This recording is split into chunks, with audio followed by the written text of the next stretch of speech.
Alright, so got a big announcement to make. It might sound super crazy to some of you guys, but Twinkie is not the one we're talking about. We're not having a baby. It's something that I've been dreaming of for the past 3 years and I'm very excited to share it with you guys. So without further ado, let's get right into it. Alright, so you might be wondering why I'm out here, but the reason why I'm out here is because I want to show you this big thing I've been planning, and it's right there on my right side. Ah? It's a van! It's a van!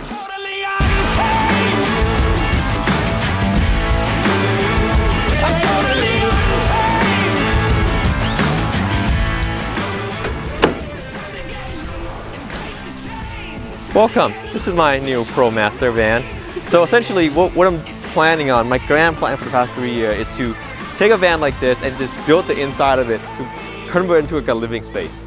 Essentially we're doing something called van life. Essentially like you're living in a van. You're pretty much homeless. That sounds so bad. That's like a more minimalistic style of living. Yeah, so this is we have a new home now. Why do you want to do van life? What? Why do you want to do van life? Why? Why you want to do van life?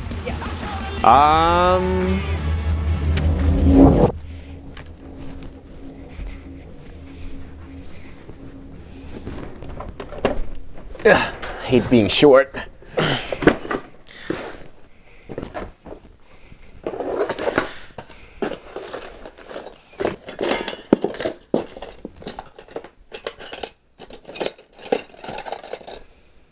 Yeah. There it is. So, you might be wondering, why did I go into the bedroom and dig through my memory box just to grab this piece of rock?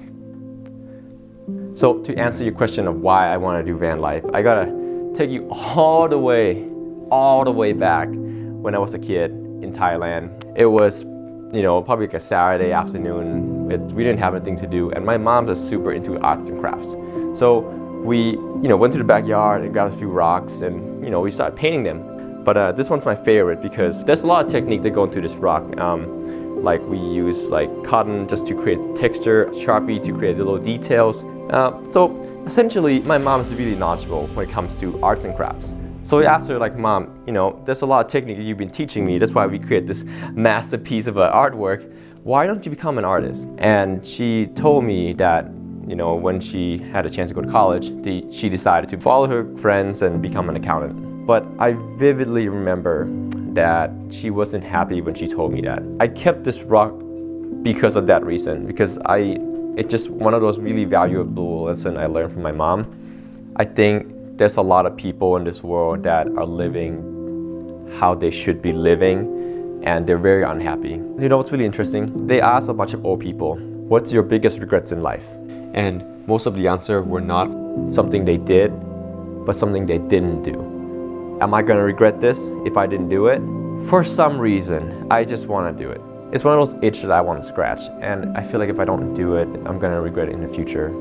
I don't want to be put in the situation my mom was put in. The story of me and my mom painting this rock is something that's really personal to me, and I know it doesn't apply to everybody, but one thing that I think is true across the board, it's that you should probably give less fuck to what other people are thinking of you and really pursue what you want to do. I'm not delusional to the idea of van life. I know there's a lot of pictures out there of people living on the beach, in a van with their fucking surfboard on the side of the road, and if the weather is awesome and warm, like, I know that most of the time I'll probably be in the Walmart parking lot, shower in, like Planet Fitness gym, and doing stuff that's not Instagram worthy. But I feel like at the end, it always comes back to like the story of me and my mom painting a rock and me asking a question of, hey mom, why didn't you become an artist, even though you love it? It always comes back to that. People are so afraid of going back one step to move 2 steps forwards.